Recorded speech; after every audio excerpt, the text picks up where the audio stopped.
Hey guys, welcome to Boxing Squad for boxing news and views from around the internet. It all went horribly wrong for Anthony Joshua. His long-awaited first fight in America becoming an American nightmare. Stopped in the 7th round by Andy Ruiz Jr. Possibly biggest upset in boxing since Buster Douglas stopped Mike Tyson almost 30 years ago. Certainly the biggest heavyweight upset since that fight. But how did it go wrong? I mean, that's something that we as fans will be debating for weeks, months, possibly even years to come. People will be picking over the carcass of this loss, especially given the magnitude of the upset. Speculation is already rife online of potential out-of-the-ring issues impacting Joshua's performance. But you know what? That's boxing. It's life. Ruiz not only showed up, he beat Joshua up. It wasn't a lucky punch situation at all. He was a deserving winner on the night. Now Joshua is faced with preparing for a rematch, and possibly at the end of the year in the United Kingdom.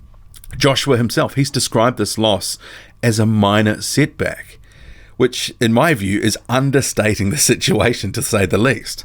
I mean, will he be able to get himself up for this rematch? And part of that is going to be the mental side too. You know, it's easy to say, like promoter Eddie Hearn has, that the pressure is now lifted from Joshua. He doesn't have the pressure of the belts and all that sort of stuff. But also, what sort of mental toll will a defeat like this on such a big stage have on Joshua? It literally could be the making or the breaking of him. And that might sound cliche, and it probably is, but it is one of those situations where there's a fork in the road now. His response, his performance in the rematch is going to dictate how fans feel about him and the legacy in the sport he's been building and that he leaves behind. I mean, as it is, the knives are out from some boxing fans labeling Joshua a hype job, a fraud, a manufactured champion, that he got exposed. You've probably seen the comments. You may have even made some yourself. I mean, but some of these weaknesses, they certainly were on display in a major way in this fight. But you have to give credit to Andy Ruiz Jr. for exploiting them, taking advantage, getting the job done. But going over the fight again, because I've watched it a couple of times since I first watched it yesterday, a number of things stand out. Things that can be corrected, things that could have a major bearing on the rematch. But first I want to say, round 3. What an incredible round. Easily round of the year for me. The drama, the intrigue, what was happening. That's the sort of stuff that makes me love boxing. Clearly it changed the course of this fight, and in dramatic fashion. Ruiz getting off the canvas and then dropping Joshua twice to end the round. But just on Ruiz getting off the canvas and Joshua being on him, all I remember the first time around watching it live was that Ruiz rocked Joshua with that left hook.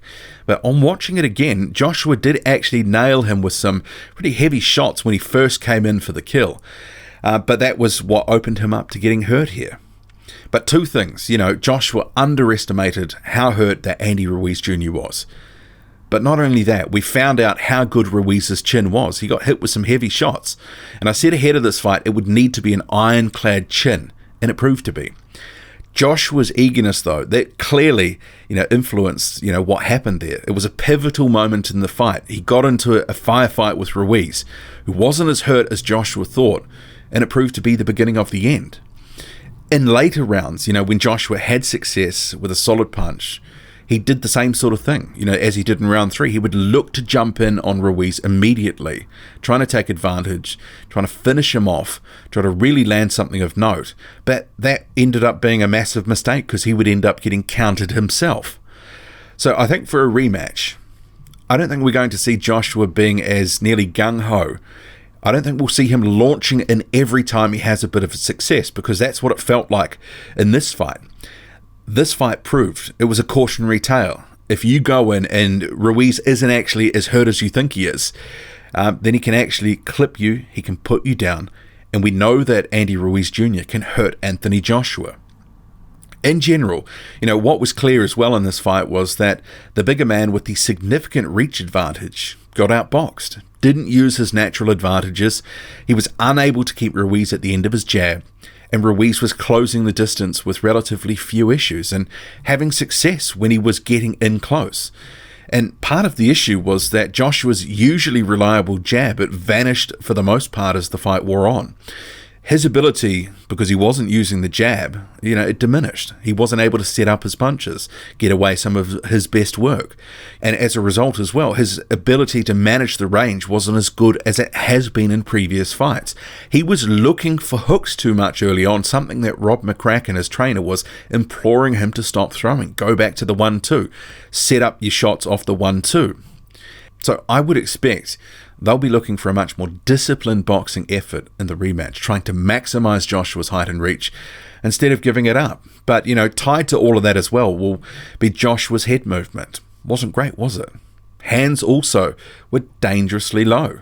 Ruiz was able to capitalize that on as well right throughout the fight. And if you're going to be trading with Andy Ruiz Jr. in the rematch, you have to have your hands up.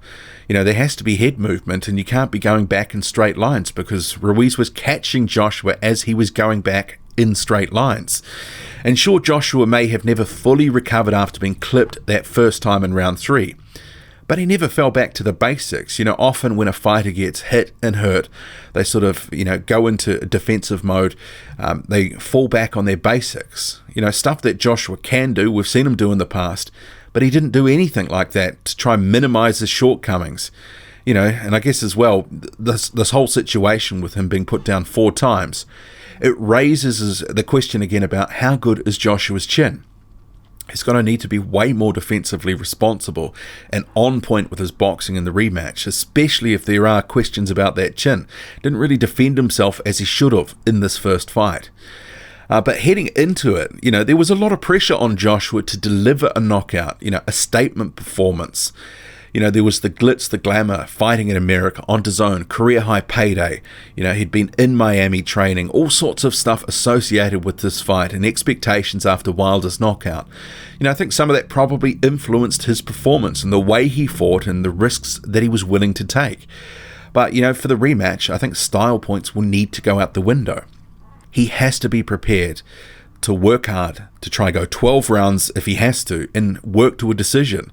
If a knockout comes, it comes. But, the danger, as we saw from this first performance, is, if he gets into a shootout with Ruiz Jr., it can end badly for him. And even if Joshua can box smarter, utilize his advantages in the rerun, is the weight of Andy Ruiz Jr.'s pressure, is that going to wear him down again? Joshua appeared to wilt from the pressure as the fight wore on. He couldn't maintain his back foot game. Joshua hasn't necessarily ever looked great tracking back and working on the back foot in the past, and pressure was a big factor in this fight as it wore on. Also, how will Joshua overcome Ruiz's speed? Clearly an issue. He never fully came to grips with it, and he was caught with several shots that he just never saw coming. He could be heard in the corner asking what had he been hit with. But this fight also raised questions about Joshua's ability to make adjustments in the fight. Motorbike going past here, sorry about that. He seemed at times to be a bit panicked in the corner, desperate for advice. What should he do and what will Ruiz look to do? This is what he was saying. So an open question is, even if he is boxing better in the rematch, can he actually adjust? Can he adapt on the fly if Ruiz has some success and he has moments of adversity that is put under the pressure that we saw in the first fight? He didn't respond well in this first fight. And fans, they've also been asking the question, going back to it, because it's been something that's previously been raised, is Joshua's stamina, his leaky gas tank. He did look to gas. Was he too heavy? Does he have too much muscle mass? 247.8 pounds for this fight. He was wilting in the 6th round, but, I think Ruiz's bodywork played a part in that. As would the earlier knockdowns. That would have taken the stuffing out of him. He looked to be recovering for a couple of rounds after that. But he never settled into the fight. Ruiz didn't allow him to settle into the fight, didn't allow Joshua to dictate the pace in the action, which Joshua so often does in his own fights. Can Joshua reverse that in the second fight? And Ruiz Jr. proved he's not an easy style matchup for Joshua, or not nearly as easy as people thought it would be. And heavyweight Nathan Gorman actually made a really interesting comment on his Twitter that, it's not just styles, but it's also performances that make fights. And that is an important distinction, because it's not always just about style and the style matchup, but you actually have to go in there and perform. We saw Ruiz do that. Joshua did not. And he did look a little off kilter, off his game. People have been pointing that. It didn't quite look himself. But Ruiz Jr. and his pressure, his game plan, executing it as he wanted to, basically doing what he wanted to for most of the fight, it proved very effective, and Joshua was unable to respond.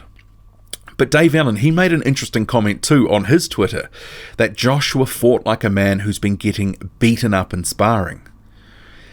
And maybe there is something to that, you know. Maybe we'll probably never have the full story on what's been going on behind the scenes and potential issues that may have factored into, you know, Joshua not performing. But clearly not everything clicked for this fight. But, you know, even if it does next time around, Ruiz Jr. could still win. He may just have Joshua's number. But expect Team Joshua to examine every facet of the build-up and of the performance, and that they will try to make the adjustments that we can clearly see need to be made. But, you know, can he make them? Will it matter? Only time will tell. But, you know, what's also made me laugh after this fight is that the narrative from some fans that from beating a bunch of top 10 fighters previously, which is Joshua has done, all of a sudden it counts for nothing, and that Joshua is a joke and a fraud. And this whole take a loss and be placed on the scrap heap mentality, it does boxing and boxing fans no favours. It actually detracts from what is a historically significant performance from Andy Ruiz Jr.